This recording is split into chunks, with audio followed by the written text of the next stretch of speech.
as does Olivia Reingold, staff writer for the Free Press, which has covered what's going on in New York extensively, and Joel Rubin, former Deputy Assistant Secretary of State, author of the briefing book on Substack. I subscribe. You should. To Joel, I want to just sort of broaden out big picture. How do we explain that in Gaza they're saying, I hate Hamas, because they understand what Hamas does, and thankfully now they're allowed to say it. And on the streets of New York, they are celebrating Hamas.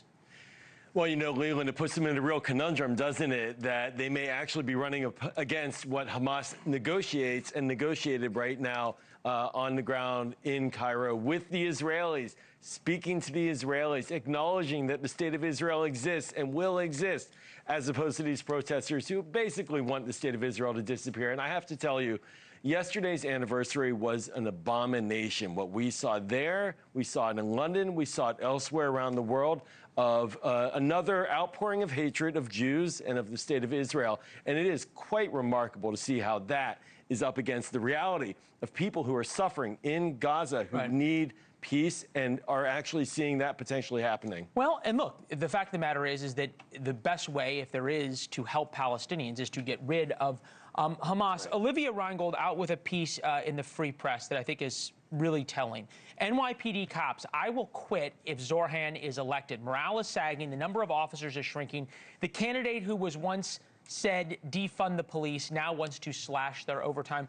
Olivia, how much of this is Mamdani specifically on his really negative feelings towards the NYPD versus his overt anti-Semitism? I'll say it, you don't have to, Hamas-adjacent talking points. It's actually kind of both, because a lot of officers told me that they're already spending a significant portion of their time staffing these protests. They said these protests are happening practically every day, and they think that Mamdani, if, aka when, he is elected, this whole thing is just going to become even worse. I attended a Bernie rally that Zohran co-headlined, and he actually said that if there's another encampment, he implied that he would not call NYPD. And so the officers I spoke with feel like they have had enough. They feel underpaid, overworked, and underappreciated. Well, understandably, that's how they feel now. Imagine how they feel if Mamdani comes in. Kelly Meyer's still with us at the White House. Kelly, obviously there's a lot going on. One of the things that was happening today with a very busy President Trump was the meeting about Antifa. They held a roundtable of domestic independent reporters in talking about the threats from Antifa. Have you heard anything from the White House about the anti-Semitism, the Jew hatred, the Hamas support from the far left of the Democratic Party? I would say we definitely have in the past. As far as today, we didn't hear too much on that, but I'm sure if we asked the president about that, that would be something he would want to address. But that definitely is something that they have spoken out about in the past, and have also, established many policies within the first 8 or 9 months of his administration to tackle anti-Semitism and to make sure that those protesters are held accountable or are arrested if they are speaking out against the government or burning American flags or anything of that nature. Right. Some of those things did come up today, similar to what they're doing with Antifa. Yeah, interesting, the Hamas flags and what that would mean in terms of material support for terrorism. Robert Sherman in Tel Aviv, as we think about this deal, and as I said, I am so overjoyed for the families of these hostages. We've interviewed them, you've interviewed them. The hell they went through, the hell they know their family members are going through underground inside Gaza. The idea that may one time come out and come out alive, at least 20 of them. We've seen this before, hostage releases, celebration that we have some kind of deal, and then the deal falls apart when Hamas has to deliver on the second part and third phases. What gives people in Israel hope that this time it's different? I would actually say, Leland, making a distinction here is that people aren't necessarily sold that the second part of the deal would be coming together. Their number one focus is just getting the hostages out. And if they get that part through, the second part means significantly less to them, to the Israeli public, to the Israeli war cabinet, it's a different conversation here.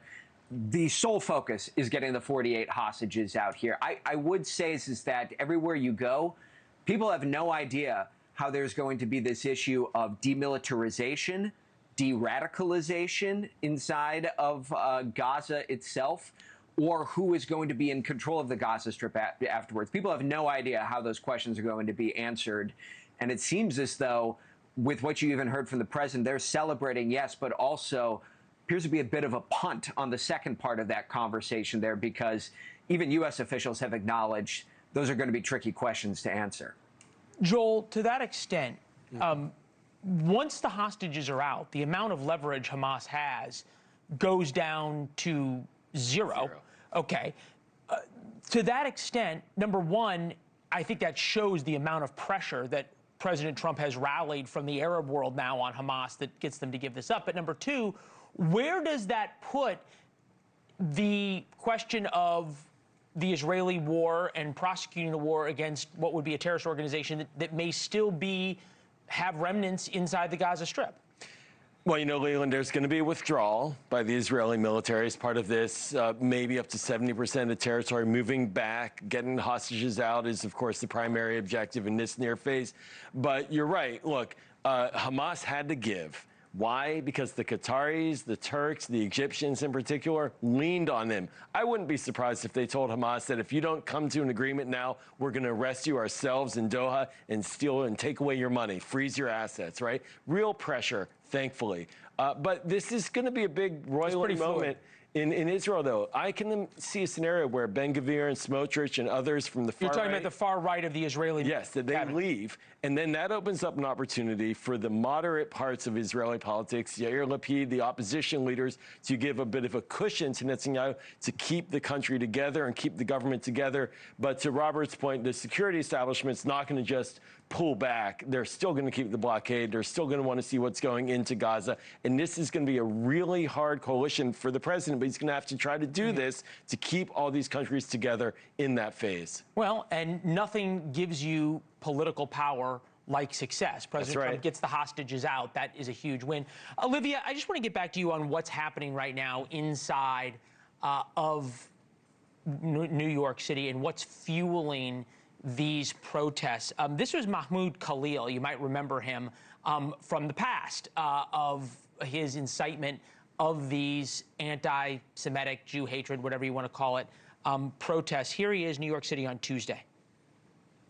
We'll continue to resist relentlessly, loudly, clearly, unapologetically, until every political prisoner is out, is free, until all the criminals are held to account, and until Palestine, all of Palestine, is liberated.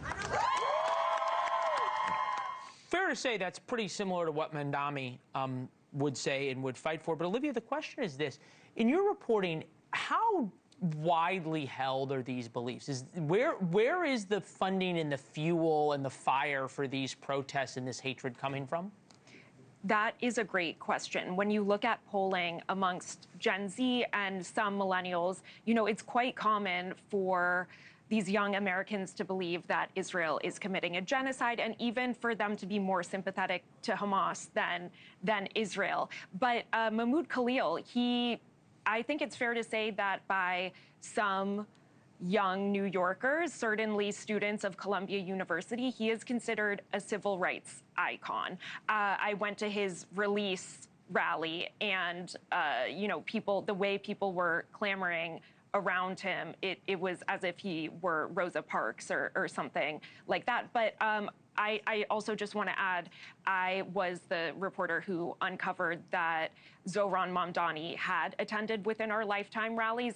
It was a number of years ago, but I think that it's always been clear what this group is about. And, you know, even on October 8th, they had a rally. October 8th, 2023. I went right after the attacks. Yeah. I went to a rally that I don't know if it was organized by Within Our Lifetime, but definitely some of their members were there. And I was rewatching my footage yesterday, and they had signs calling this a genocide on October 8th.